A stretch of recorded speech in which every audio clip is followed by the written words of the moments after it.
Crew Pros, your single source for high-quality, affordable home services. If you are remodeling, repairing, or replacing, Crew Pros are the professionals that can do the job no matter the size. If you are thinking of remodeling your kitchen or bath, needing a new HVAC system, plumbing repairs, flooring, or a complete roof replacement, call Crew Pros. Crew Pros, proud sponsor of the Grizz 901 podcast. Memphis. Nothing but Memphis. Everywhere we go, it's Memphis. Memphis, Tennessee, the beautiful land in the world. And I'm thankful for this guy who tweeted and said I don't have that fire in my eye no more. That game right there was for him. That's what I do. I prove people wrong each and every night, and that's for him right there. Hi, this is Tom Izzo at Michigan State, and you're listening to Grizz 901. What up, Grizz Nation, and welcome back to another episode of Grizz 901. I am your host, Daniel Greer, and we are presented by Zach Jaworski State Farm, where they treat you like family. This is a late night live audio from us. And we had to because, Taco Bell Run over there had to go on a late night bender. Nate, If I disappear off camera, it's because of Taco Bell. Listen, Taco Bell, good for the soul, baby. We're getting started a little bit late tonight, but it's Friday night hoops. Why not? Got to come in here after a big Grizzlies win. And you know what? Our guy, Black Lives Matter, the Grizz are back. And hey, listen, it was great to see a lot of really what took place tonight. It seemed like they got a little bit of their mojo, right? It seemed like they kind of figured things out. It seemed like they were happy. And that's really what I look at is when I see a team, I'm like, are they having fun? And usually the Grizzlies are always having fun. But the Grizzlies now look like they're having fun. So immediately, the Grizzlies win 128-107. What's your first thoughts coming out of the game? Oh, baby. They did. They are back. I saw Chris Vernon tweeted that, I think I got my swagger back. Dude, they play like themselves, man. They play like themselves. It was one of those where they were trailing after the first quarter, which has been unideal as of late. When they get behind, and when they're neck and neck, it feels like they're the ones constantly trying to keep it close. After that first quarter, I was like, the Timberwolves are knocking down a bunch of threes. The Grizzlies need to defend the three better. In general, I was like, the Grizzlies are playing really well. Like, if the Timberwolves aren't hitting every three they shoot, then they're losing by a lot.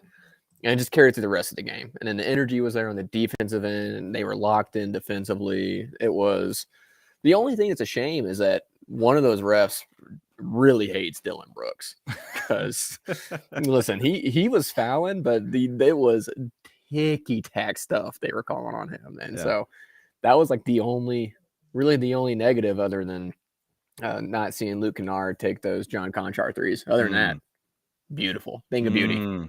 Thing of beauty. Yeah, we're going to hit on that. We had the, what is it? The Jitty and the, whatever his name is. I'm drawing a blank. David Roddy. Big body Roddy. The it factor Roddy. Yeah, shut up, Daniel. All right, listen, we're going to have that debate a little bit later on. And so I know you're excited about that. I don't even think I told you that we're going to talk about that. But I do want to go over a little bit of the box score. The Timberwolves shot 40% from three tonight on 37 attempts. The Grizzlies shot 40% tonight as well, but only 25 attempts. And the thing that kind of stuck out to me was the two guys that normally just light it up. And that is Desmond Bane, 1 of 4. And then you go up here and you look at Anthony Edwards, 1 of 3 on 19 shots. 1 of 3.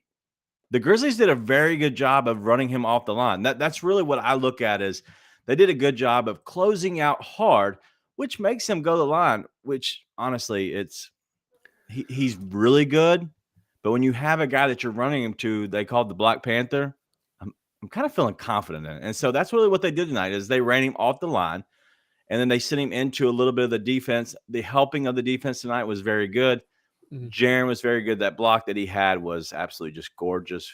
I think it was Brandon Clark that cut him under, and then he had to pull up. And then at that point, Jaren was just sitting there waiting. And the camera shot, monster, dude. It was awesome. He's just a monster just emerging out of the abyss to Anthony Edwards. That was awesome. But yeah, I thought that was a great I'd say halftime adjustment, maybe mid-second quarter adjustment. Honestly, I thought the Grizzlies did a really good job closing out the first half doing this, but they did a really good job running those guys off the line pretty much from late second quarter on.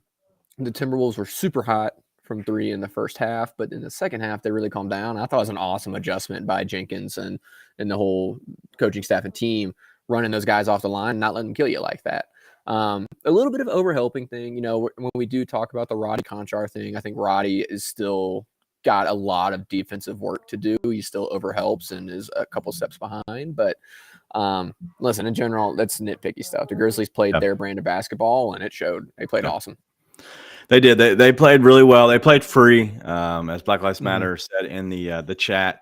And honestly, come chat with us. That's what we want to do, is answer your questions. I talked to a guy that I consider probably one of the best guys that covers sports in Memphis, but mainly, you know, the Grizzlies, and Mark Giannotto today. And so we're going to get him to come by at some point after a game, just either whether he calls in or he can stop in if he's at home and he's able to catch video. If there's somebody else that you want us to bring on, we're going to do that. We're going to have, whether it's a 15-minute spot on these post-game shows, or if they're going to hang out with us the whole time, such as Sean Coleman did, go check out his trade stuff. He was very good. The trade deadline's over, but that was very good from Sean. We're going to have him on once a month now. And so Sean will be a monthly guy here. And so we had a conversation afterwards, and Sean's going to come on probably the first of the month to kind of go over some things and kind of see how things break down.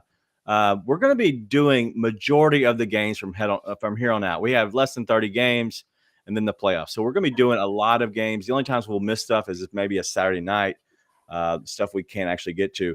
But if you are a podcast subscriber, please hit us up on YouTube as well. We are live almost after every game, like I said. But I don't know if people know this, and I was just brought to my attention, so I'm going to go over it for like 20 seconds, okay? On YouTube, you know how you have YouTube mobile? All you have to do, and let's see if I can show you. Why not? Listen, we'll do this live. This will probably could take much longer than expected. Much longer than 20 seconds. All right. So look, you have our stuff, right? You just click on it, okay, and then we're gonna throw that up. All right. So if you're watching it, right, just push up, and it keeps it in the bottom, right? It keeps it down there, so you can still watch it, right? So I'm able to still watch it the whole time and listen to it if I want to. People had no idea how to do that, honestly. Who is people? I've talked to like 4 or 5 people. They said, well, you can't do that on YouTube because it always closes you out, right? If you're not listening in it. Huh? Are they your seniors or your juniors? They're my juniors. But that's interesting. Listen, okay. They had no idea that they were like, well, why? I just hate YouTube because you can't do anything else but be on YouTube. I'm like, actually, no, there's a different feature now. They're like, no, that's premium. I'm like, no, it's actually just regular YouTube. But anyway, that was way over 20 seconds. But that's why people didn't like YouTube at one point, and now YouTube does that. So just wanted to give that a shout out because that's, honestly, we get a lot of views from YouTube, but we just wanted to make sure we shared that. People want to go live with us. But let's go back to the game real quick. The Grizzlies dominated, honestly, inside. I think they said 72 paint points. I'm not looking at the team totals box score right now, but they absolutely dominated inside. 72, yeah, on Rudy Gobert's head. I put that out there. It's not always that the paint guy is the one getting these points scored on him, right? Sometimes it's when he's out. Dude, Aldama, Jaren, Ja were just putting it on his head, dude. Santi was giving Rudy the work tonight. It was awesome. It was awesome to watch. Yeah, it wasn't every point, obviously, on Rudy. A lot of those points were scored on Rudy in the paint tonight. Yeah, absolutely. Rudy sucks. Can we just is that an agreement? He's perplexing. He's a perplexing guy. I really don't get it because it's one of those things where I see him be mega effective in some ways. Like with Steven Adams out, I was genuinely like, they might struggle on the boards tonight, but they didn't. Yeah, they win. They were winning the rebound battle. Did they end up winning it? Yeah, Grizzlies won by 9. Won the rebounding 30 battle by 9. 35 to 44. Wow. He's really good at what he's really good at, but he sucks at everything else. And it's completely overshadows what he's good at, in my opinion. Yeah. Listen, the team does a very good job of rebounding the ball. Everybody, even the bench guys, they all had 2 at least rebounds. The only person that had 1, the entire team, was Dylan Brooks. He had a bad night. Okay, we're not going to clown on Dylan Brooks. Not tonight. Okay, I'm going to let him get hit a little bit of his mojo back before I start clowning on him again. But right now, I'm going to leave him alone. He's just sucking. That's just plain and simple. Well, what was crazy is like I said, he definitely had a couple of those fouls you just can't have, right? Yeah. It's the same thing, but it was like, dude, there were some nitpicky fouls calling him tonight, and I thought he was playing really good defense, and offensively, he had hit a couple of shots, right? I mean, he was 2 for 4 when he went out. I thought he looked good. I hate that it looked like he was in a rhythm. I hate that he got booted, which we'll see. But anyways, continue. Yep, he will be fine. I'm not too worried about Dylan. You're talking about a guy that's learning to figure out exactly how he's going to fit on this team. Okay, and we're going to get into Luke Kennard a little bit later. We'll probably actually go into that next because I'm excited to talk about that, but more than the Jitty and whatever debate. What do you want? I got 2 things about the Timberwolves. My God, go ahead.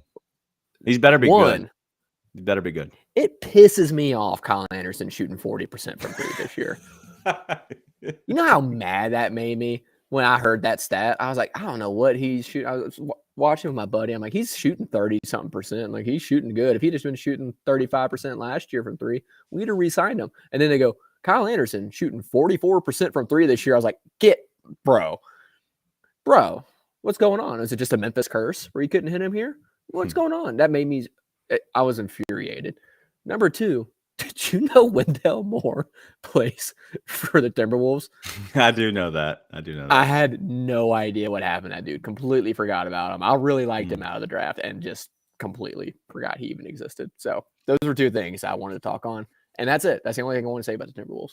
All right. Well, thankfully, I like both guys. So Kyle Anderson, he played well tonight. He probably played better, and that's what he does. He plays just good basketball, good team basketball. He's the guy that you can have on a championship team. I just don't know what he does and what he fits. You really have to kind of have good shooters around him and let him be the 4. And so him next to Rudy Gobert isn't bad. The problem is their shooting has not been good. Unfortunately, I'm looking at Mike Conley. I think he's donezo. And I hate saying that. I love Mike. I just think he's at this point in his career where he wants to facilitate and he's not able to really just do enough offensively to be such a threat. He's going to hit his open threes, but he can't be a big threat, which they really need, especially losing whatever his name is. Deloading. In theory, it makes sense. And I mean, if Karl-Anthony Towns still exists, I'm not positive that he does. But when he comes back, Conley is a pure facilitator at this point in his career.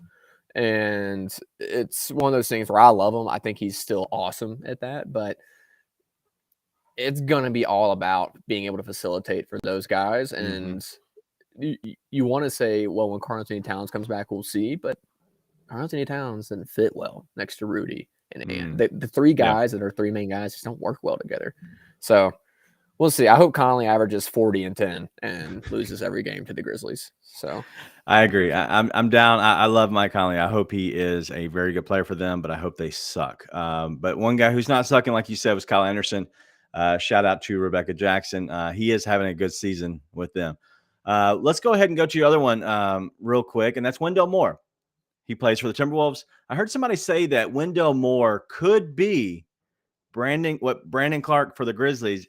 Wendell Moore could be for the Timberwolves. I thought that was a good take. He's a very good guy who can kind of do a little bit of everything. He's kind of a spark plug. And so Wendell Moore is very good. But one question, where did Wendell Moore go to college at? Duke. Well, there you go. Guess what? We're talking about Luke Kennard. Duke Kennard. Duke, he's going to Duke. So Luke Kennard, your immediate thoughts about him? I love the move. I put this out there yesterday. I thought it was an underwhelming trade deadline for the Grizzlies. Obviously, a lot of things came out today as to why it's underwhelming, right? They were trying to make moves. I think everybody in the fan base wanted them to make, and they either weren't available at all or they were about to get fleeced. So I understand them not making those moves. This move in and of itself makes a ton of sense. You go and you get the only other guy that's shooting better on 500 plus 3-point attempts than Desmond Bane. So it's like you have the two best in the league on your team, and you really just needed that. That's really all you need is one more shooter to open up the floor. I love the move. Is it some over-the-top, huge, earth-shattering thing? No, but yeah. And we'll talk about this in the trade deadline. I want to save a little bit for the trade deadline overall later. Okay. But for the Grizzlies, I thought it was a small move that can go a long way for them. Okay. I like it. I'm worried about defensive, obviously, defensively concerns, but dude, you need guys who are going to knock down open threes, and then just all of our guards get blown by. Yeah. Nothing's going to change on that end. That's what I was going to say. Like, what's the difference of having John Conchar, David Roddy, Zaire Williams? There's no difference in him and Luke Kennard. Like, they're all the same. They're going to get beat. They're all getting dusted, man. They're all getting dusted. But I will say that something I'm interested in seeing is the rotations of exactly how they're intermingled, for the simple fact that Desmond Bane and Luke Kennard on the floor at the same time with John Morant could be absolutely deadly. And so I think that's going to be a lineup that you're going to see is Kennard with Bane and Ja. And then you're going to see Jaren. You might actually go even smaller and go with Dylan. You even could go with Brandon Clark, but I think Dylan there, and you can put him as the 4, especially if the other team is not just huge. That could be a really good team because you have your 2 defensive players on the team that you really just trust, but also you have a guy who's a creator. You have 2 guys who they can kick it out to at any moment. You can't overhelp in that lineup like that. Plus, you have somebody like Jaren who you can just throw it to the hand. I think Jaren is a crazy good player right now. Is finding his own. But what I want to see is a lot of times that Bane goes out, right? And Bane's going out, and so you're going to have somebody that can come in and Luke Kennard and immediately jump into that spot. I think that's very important for this, and I think that you're going to really love to see. I don't know. I think it's going to be awesome to see whenever Bane goes off and you can bring on Luke, so you're not really missing much shooting. Well, what I'm actually super interested to see is if they put Kennard and Bane minutes together, which, again, defensively seems like it's a bad idea, but it's like it's not any worse than who you're pairing them with in general. And also, I think that could be huge for Bane. I think Bane, it's so hard for Bane. You don't ever see Bane get standstill shots hardly anymore, right? He's just not standstill wide open. He's either launching them from the logo or he's coming off these screens running. If you can get Kennard in there where it's another shooter where people cannot come off of him, that can open up so many looks for Bane that are like looks he was getting last year, his rookie season, where it's, hey, I just get to shoot an open 3, right? And to Bane's credit, he's gotten awesome at those logo 3s. He's gotten awesome at the 3s off the screens. He got robbed of one by his big toe today on that, what could have been a 4-point play. But I'm very interested to see if they try and pair those minutes together and maybe even let Kennard do some more ball handling and rotations with that lineup just to see what they can do, because it'd be massive for Bane to be able to do that. And obviously Kennard, he's a definition of a sniper, right? That's the way Bane is a scorer. Kennard can be a scorer, but Kennard himself is like just got his sliver of space and he drained it, right? He's sort of like Doug McDermott whenever he plays the Grizzlies, and no one else but the Grizzlies he kills. So I'm excited, man. I'm excited for it. I think it's a great move. Obviously, you'd love to have a Mikal Bridges OG, but I'm super happy with Luke Kennard, man. Speaking of somebody who's killing it right now, is we're going to bring in our guy, EJ, Spaces Grizzlies, Grindhouse Grizzlies. What's up, EJ? How are you, man? What's good, man? Can y'all hear me? We can hear you good, man. We can hear you good. Okay. All right. I didn't know. But yeah, I'm good, man. Just got off the space and everything. Glad to join in. I don't get this opportunity very much, but I am gonna start being off more. So if you need me around, I'll be here. But yeah, where we at? Y'all talking about Luke Kennard, the addition? Is that where Yeah, we're we're at? talking about I Luke. was gonna say, if you send me that trucker hat, you can just take my spot full time. I need that hat, man. Yeah, big shout out to Keith, man. Keith Parrish fast break. Went out to the watch party last week against the Cleveland Cavaliers and got the trucker hat. I was actually at this game where they gave them out, but I missed the giveaway. So I needed this one. Yeah, I like it. Yeah, let's go into Luke a little bit, and we'll talk about him for a second. So, what's your thoughts on the trade in general? Because I will say, and I'm about to call you out, EJ, you were absolutely just setting Grizzlies, the franchise, everybody in the front office, everybody that might have mentioned the Grizzlies, you were setting them on fire. I think it was an absolute, I don't know what you had. Did you have a torch? I'm not sure what you used, but you were murdering everybody. So how do you feel now about the trade deadline? Yeah, man. As we preach the power of positivity around, I also like to apply a little pressure. As the Brandon the hype man came up the other night, he told me the guy, some people listen around, they catch the riff of the energy and everything. So my idea was, let's apply a little pressure here. But these guys were working behind the scenes once again, working in the dark, as John Morant would say, and they fooled me, and I'm completely fine with that. I always tell the people on the spaces, I could be right, I could be wrong. I never care as long as it's the betterment of the team. And Zach Kleiman did his due diligence, as he said. He moved swiftly on a couple of guys. It didn't work out. Even being able to switch his focus over to a Mikal Bridges so quickly and try to try to get him in. That even speaks volumes to me. So I'm fine with where we're at. I'm glad that Zach Kleiman did what he did, and we'll ride it out to this summer. It's going to take our top three guys just to improve, continue to get better, and we can go far with this team for sure. Yeah. No, absolutely. I think they made a big play in getting somebody that can really open the floor, and I think that's one of the biggest things is somebody who can be a knockdown shooter, but also somebody that can get along with the team. The chemistry is big, the culture is big, and I think it's going to be very important for this team going forward. But I'm excited about Luke. I think mostly everybody is about Luke because he is a good shooter. He's shooting 50% from the short corner. And so I think going forward, we're going to see a big jump out of this Grizzlies team because I think you have one more guy that can knock down some shots. Anybody that's not taking shots and absolutely just cold as ice right now, like Dylan Brooks and John Conchar, it's absolutely going to be a blessing, I promise. But go ahead. Dylan, 50% from the floor tonight, easy. He shot 0 4 shots in 14 minutes, but hey, we'll take it. All right, let's go ahead and get into the Roddy and G debate. I know you want to talk about it a little bit, Nate, but let's go ahead and bring it. Let's let EJ lead us off on this one, okay? David Roddy and you have Jitty, okay? Both of those guys are going to be up for minutes because there's going to be a 10th spot in a sense on this team because you have the 5 starters once Steve-O comes back, right?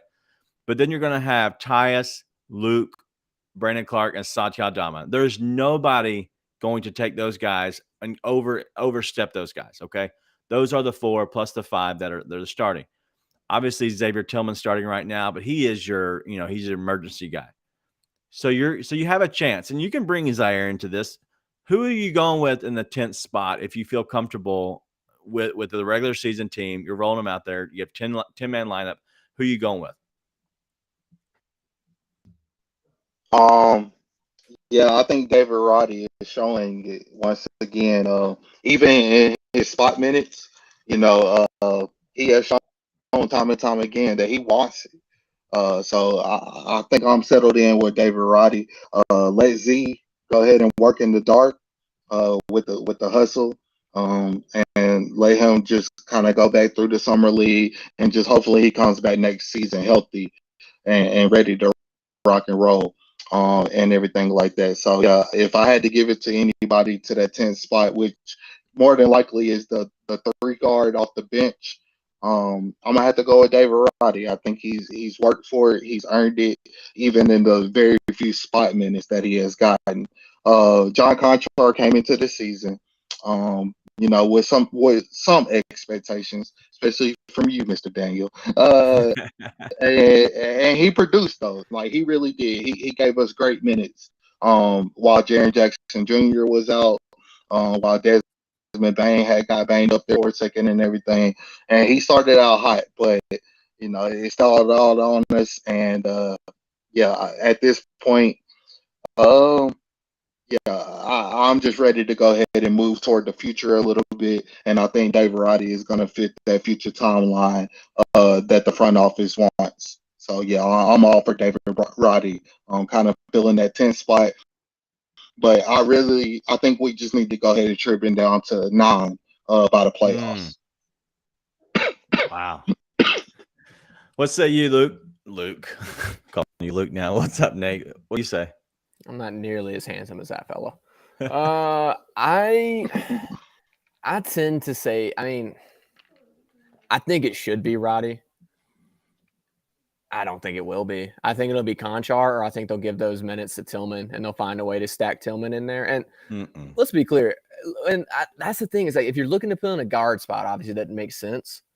They love Tillman, and he's been killing. He's not going to play. He's not going to play. Well, and that's what I wanted to ask you about is, does it make sense to do a 3-4-5 of Santi, Brandon, Tillman? Because I don't think it does. No, that won't happen. The only reason he's playing, the only reason he's starting is because Taylor loves to have his rotations, because it's not about right now. He doesn't care about these regular season games. He doesn't. People don't understand that. Taylor Jenkins is a guy who is thinking about this way ahead of time. The reason they'll start somebody over Tyus a lot of times, but Tyus obviously is now, because he's been so long in this league, he's starting when Jaw's out. But other players, the same reason. The same reason they're starting Conchar over whoever, because they're trying to keep the rotations the same, so they all get, familiar with each other. Cool. Xavier Tillman is the emergency backup. It is what it is. So we're on the same page of what that should be. Yes. Right. Because Tillman has killed it. Right. I think Tillman's been amazing in these minutes that he's had to play. Love it. I don't think he should be in the rotation when Steve-O is back. I don't think it makes any sense for the team. It should be Roddy. It should be Roddy. Because Conchar, I thought the past 2 games actually, and I said this, and I give kudos where it's due, despite what Swing Pass Sports wants to come and say crazy to me. I like Jitty. I think that Jitty has been actually played really well the past couple of games. But, bro, why do we have these guys in there? So when they catch it on the outside, they can get a bucket. Everything on the offensive end, David Roddy does better than John Conchar. He has better defensive talent than John Conchar. You just can't trust him because he doesn't have the veteran presence that John Conchar has. Right? Yeah. Jitty's smart. He's always in the right place. He always makes the right move. He always makes the right play. Dude, Roddy's got it, man. Roddy has got it, and the dude is a bucket. As soon as the game slows down completely for him, it's going to be curtains, dude. The dude can play. The dude can knock down the corner 3. You saw him create a jumper tonight, and he does that. He does that every time he gets minutes. Yeah. It should be Roddy, man. Every time he's on the court, I talk myself out of Roddy when he's getting DNPs. And then every time he gets on the court, I'm like, oh, yeah, this is why I think I'm an idiot whenever you come back on the court, because you're getting buckets left and right. You're a freaking huge dude. He's the only dude that has a Dillon type of body that can play with these dudes and be physical on the defensive end. Even though he did get cooked tonight. He was getting cooked tonight defensively. But outside of that, man, listen, like, at the end of the day, if you get to the playoffs and you need someone to knock down a shot, and I want John Conchar or David Roddy in there, I want David Roddy. I think Roddy, I believe in more to make the shot. And I just did, I put this out there, but since January 1st, Conchar is shooting under 30% from 3. And then Roddy's last 10, which is January 5th, he's shooting 47% from three. So it's like, dude, I don't know. Hold on. What kind of splits? Yeah, that's what I was thinking. How many? Roddy's shooting at a higher volume. Roddy is shooting at a higher volume than Conchar in that. I don't remember the exact numbers. It's something like 51 attempts from Roddy, and it was something around 20-ish attempts, I think, from Conchar. I did. Don't worry. I will find it. We don't believe you. You're not good at counting. I double counted because I am bad at counting. That's damn Listen, he's impressive. not shooting 6-7 attempts per game, but he's at a higher volume than Conchar, shooting 47% over his last 10. So listen, if you're going to shoot like that, then I don't know what we're doing, right? It's what we want everybody else to come in and do. So, and you're right, though, man. Defense, like the shooting aspect. You know, I was at the Bulls game on Tuesday, and you know, everybody talks about the Dylan boos. To be real, I mean, 10 fans out of 30,000. Let's be honest. Like, come on, man. But it was bad, man. I'm not gonna lie. Like, the shooting was horrible. It was downright disrespectful to even sit there and watch it. But yeah, if we got guys just go out there and just simply put the ball in the basket, man, and I think we'll be okay. You know, on the space and everything, a lot of people like to bring up the mismatches. We just got to utilize those a lot more. We have more mismatches than we think we have. David Roddy is one of those mismatches that we do have, especially offensively. So yeah, if we can get that guy just going downhill toward the basket, you know, 47% is amazing, or whatever you just said with the 3-point percentage over the last 10 games. But we know that's not going to hold up. So yeah, just continue to use these mismatches inside, whether it's off the dribble or just straight up post work, and I think we can win a lot more games, and everybody can get off of Jenkins' back. Yeah. Well, I will say that since the turn of the calendar, so January 1st, David Roddy has taken 23 3-pointers. He's hit 9, so 9 of 23, 39%. And so it's not atrocious. It's not terrible. It's fine. I like that. I like how you left out the 4 attempts that he had. So you went and got those. I did field goal attempts instead of 3-point attempts. What an idiot. Okay, so we're still making sure we're correct. Something I will say, though, on Dylan Brooks, the reason he was booed, and I said this in the spaces a couple times, listen to these numbers real quick, and we're going to move on from this debate. We're going to move on from Dylan Brooks, I promise you. But in February, he is 2 of 13 from 3 for 15%. In January, he was 16 of 73 for 21%. That's a turn of the calendar this year, 18 of 86 for 20%. That's why he's getting booed. When you're chunking up a bunch of shots like that and you're shooting 20% from 3, that's why you get booed. It has nothing to do with the Grizzlies not being good fans or anything. Bro, figure it out. Change something up. Take less shots. Go get to the rim. That's just part of it. And so that's what I'll say about the Dylan Brooks stuff. I don't care. Okay, I'll support Dylan, especially since he's on the team. But I will say that Dylan has to figure himself out. Whatever and however he can, he's need to figure it out. So moving on from Dylan real fast. And so we'll get around to the trades around the league. But before that, I want to get to our presenting sponsor, and that is Zach Jaworski State Farm. Make sure you give them a call. They can save you money, and especially if you're here locally, go hit them up. You can call them at 901-794-3691 at zachinsuresmemphis.com. And that is 901-794-3691. And you can get a free quote at zachinsuresmemphis.com. I promise you, all you have to do, give them a call. They're in East Memphis as well as Collierville. Let them know the Grizz 901 team sent you, and they will save you money, because you got to have insurance at this point in life. You know, if not, then you know what? Maybe you're just playing life a little bit dangerously, more dangerous than I am. My wife makes me, so I kind of have to. We'll blame it on that. All right, let's get into the trades around the league. I know it's going to be a lot of conversation about that. EJ, thank you for hanging out with us so far. EJ is over at Spaces Grizzlies. So after every game, him and his team are doing a great job there. Make sure you go check them out because there's a lot of crazy talk. It's so much fun though. If you can deal with some of the craziness, it's a lot of fun. A lot of fun. Go check it out. EJ Dorn's a tight ship over there. He does a good job. So let's go ahead and get into a little bit of the trades around the league. Nate, I know you're over there crunching the numbers of David Roddy against Jitty, but we're going to go ahead and go straight to you. What's your favorite trade that you like personally as a true NBA fan? What'd you like the most?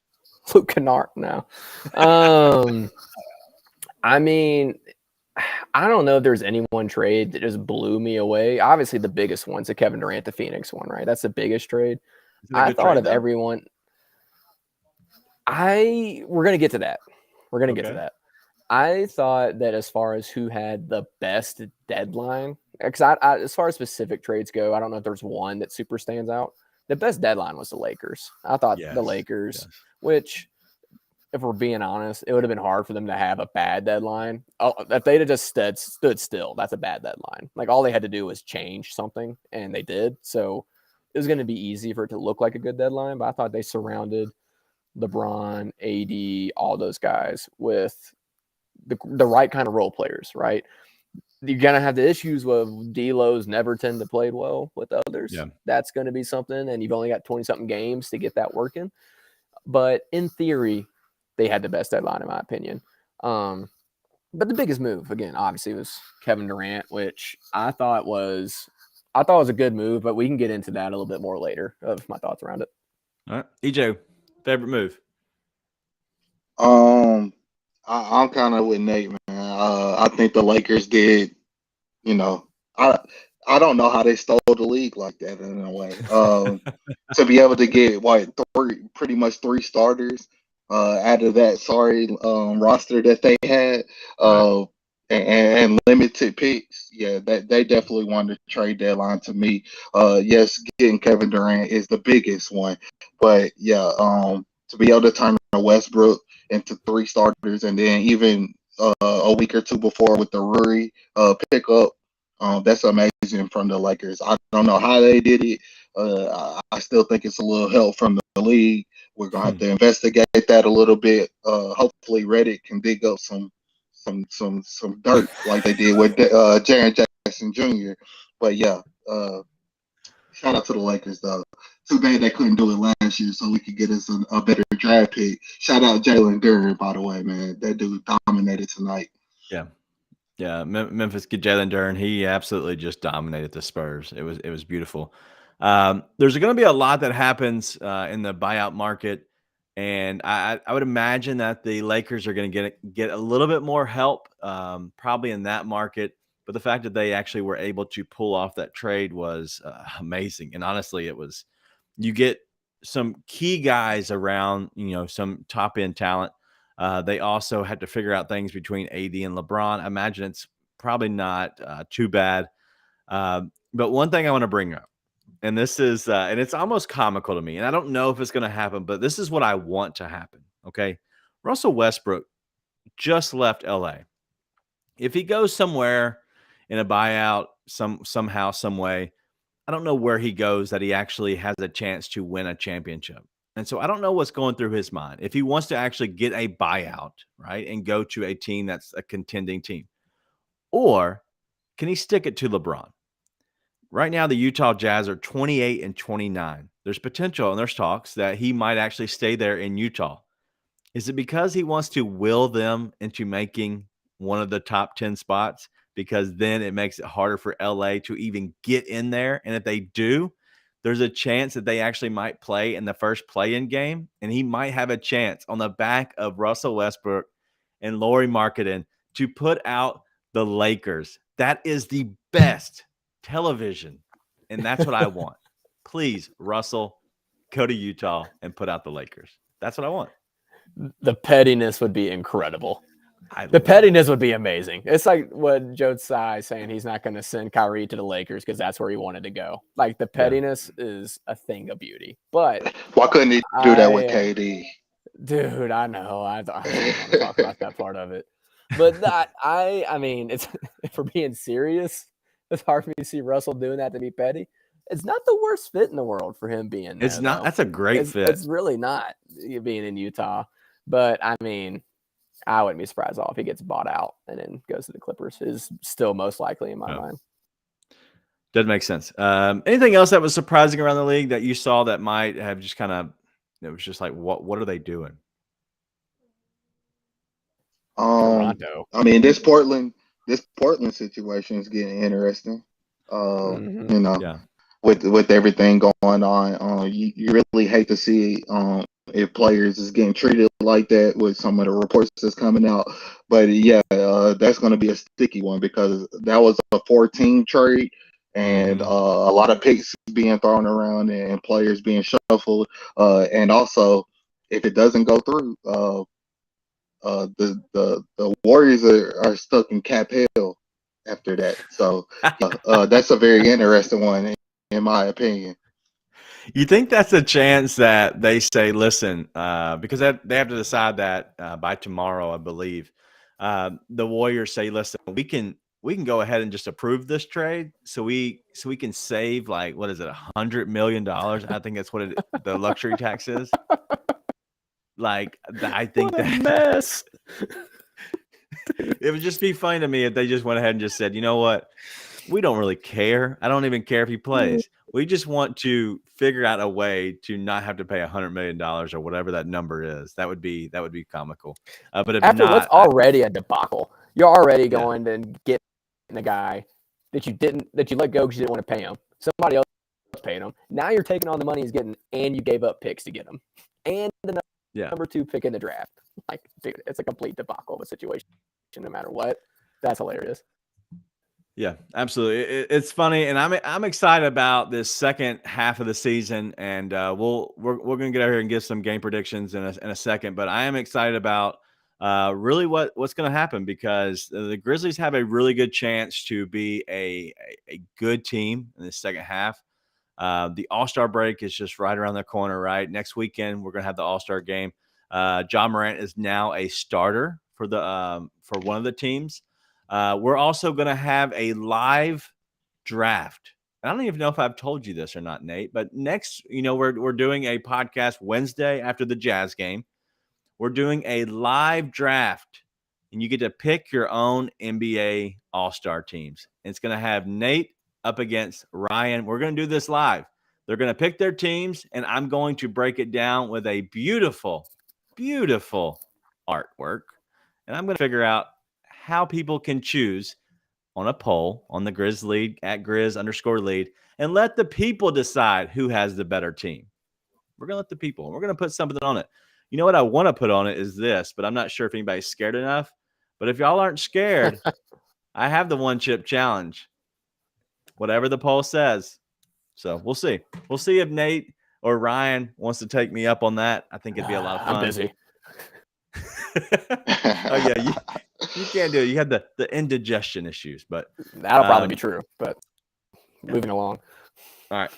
Let's go ahead and wrap this thing up. EJ, thank you for joining us, but we do have the game predictions. Let's go ahead. What do you have to talk about? That's it for the trade deadline? We're done for the trade deadline?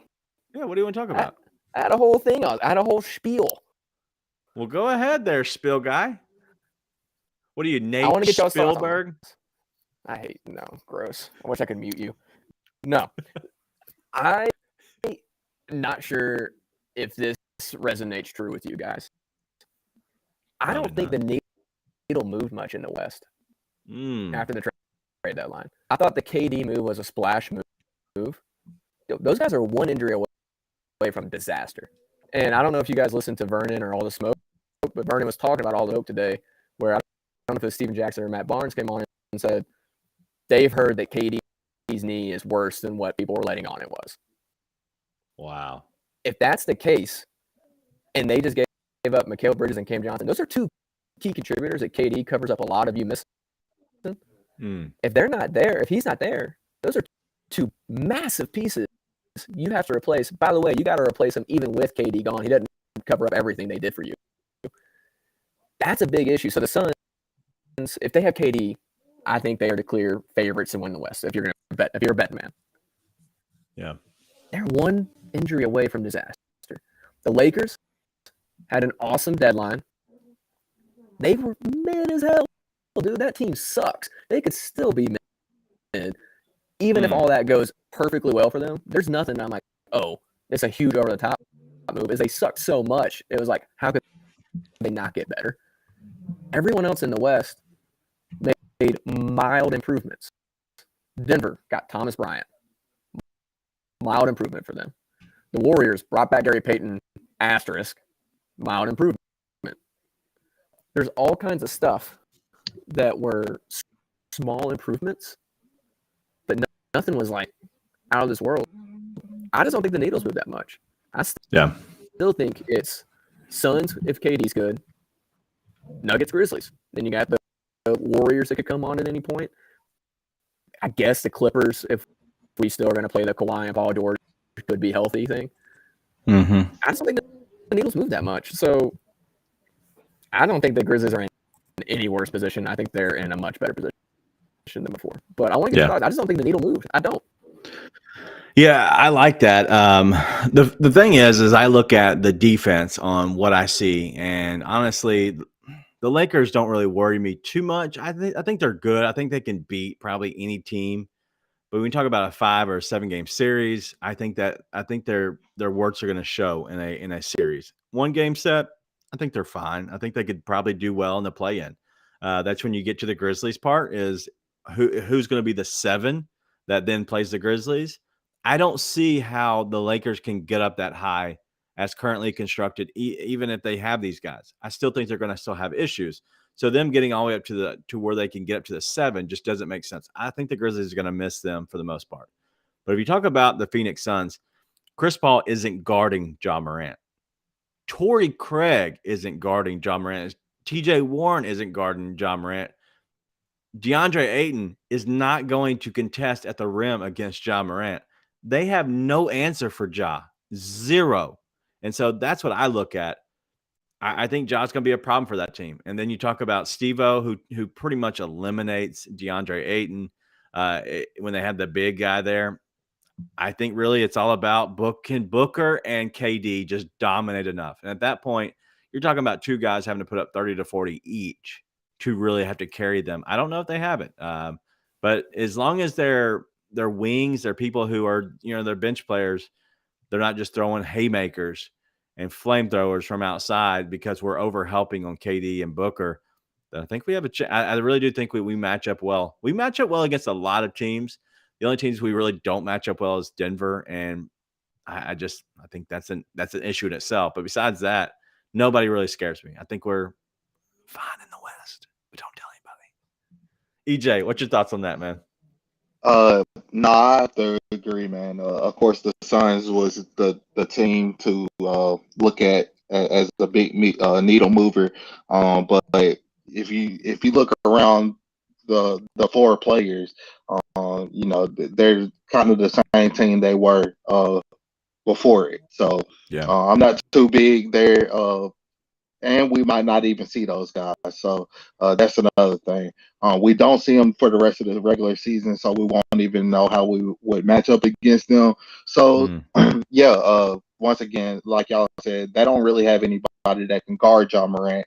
Jaren Jackson Jr. is still a physical mismatch against those guys.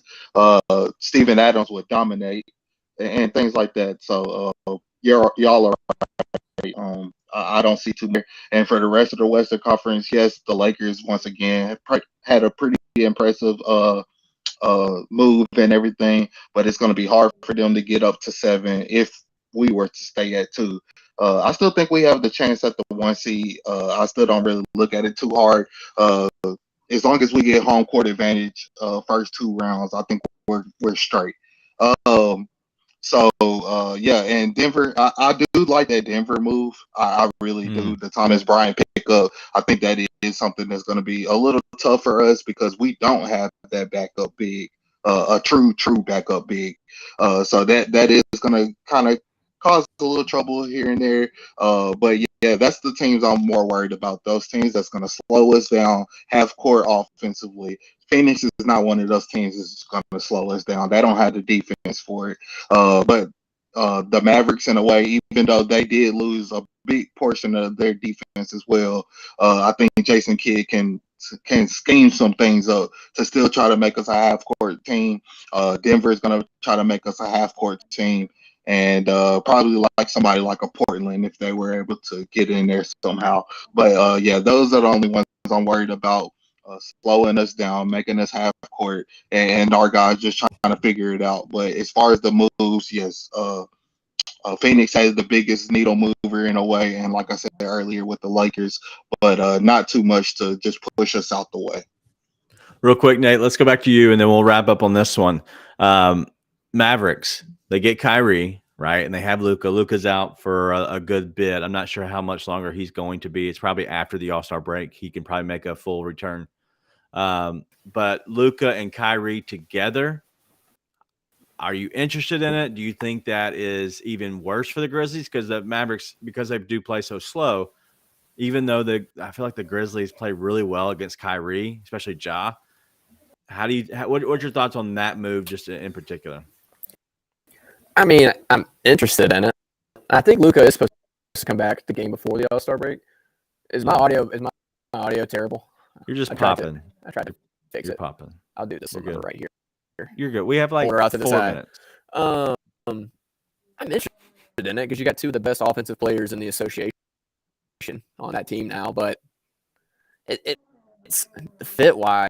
It's all that is hey, we're going to get these two dudes who are unbelievably talented and put them on the same team and hope it works out because there's no fit there, right? And they both are ball dominant. Kyrie can be a little bit off ball, but those two dudes just don't. I don't think either one of them just hates anybody. I don't think they play well with others. Same thing. It just doesn't. Yeah. Sort of same thing as D'Lo. They don't mesh with guys they go play with. It just doesn't seem to work out, right? So I don't know. I'm very interested. I don't love it. But listen, at the end of the day, if it somehow works, they got two of the best scorers to play the game in a playoff matchup. They're dangerous for sure, but for sure, it also could implode at any moment. Yeah, they could find somehow Kyrie can walk down the street and just get offended, and then it just breaks loose. EJ, wrap us up on the Kyrie in Dallas. Yeah, as Luke stated, high power offensively. They like to want, Luka likes to find his mismatch constantly. Yeah. And I think Kyrie does too. So they're just going to be a hunting mismatch team with those two guys. And it's going to be, go out there and kill your mismatches. I think that's all it's going to be from them. So if you can just limit that in a way, you can beat them. But I do think that they, Kyrie has a bigger plan. KD has a bigger plan. I do think that, Kyrie might walk this summer or whatever, sign and trade, try to get Chris Paul, try to get DeAndre Ayton. That was kind of talked about around the trade deadline too. And then Kyrie ends up in Phoenix with KD again. So it's going to be interesting. Those guys, once these Stephs, LeBrons, and KD washes out the league, everybody knows this will be Grizzlies basketball time. So, yeah, it's going to be fun, man. It's going to be a fun ride till then. All right, real quick, let's get out of here in about a minute or two. But, Nate, let's go to you first. Game predictions. At Celtics, 1 o'clock, Super Bowl. The big game, Sunday. I don't know which one we can say without getting sued, but it's on ABC, 1 o'clock Central tip. What's your thoughts on the game against the Celtics? I think it'll be – I want to say it'll be telling on if the Grizzlies really got their swag back, but it's a noon game on Super Bowl Sunday. It's a little bit weird. I do think they need to have a good showing. I do think they need to come out and play well for their own sake, not for the national narrative, not for what the media is going to say. I think they need to come out against a awesome team, the number one team in the association, and have a good showing. Not necessarily win, but they need to have that game competitive and have the Celtics on the ropes, right? And so, not because I don't think they can win. I think they, at their best, can compete with anybody. But I just want to see them push the Celtics to the very edge, and it'd be a competitive game. And if so, I think they go in and they beat the Jazz at home going into the break. But I'm pretty happy. Like I said, I thought they needed to win two of these 4 games before the All-Star break. They already won 2 of them, and I think they're going to win 3 of them. I think they'll split these next 2. So, listen, I think the Grizzlies look like themselves tonight, and thought the game before they started to look like themselves. So, just keep the momentum, go play a really good game against the Celtics, come out with their heads held high, no matter what goes on. Cool. EJ? Yeah, man. I think this is one of those games that got circled. This is one of those circle games for the Grizzlies. I think of course the Christmas Day game was one of those games for sure, and this is the next one.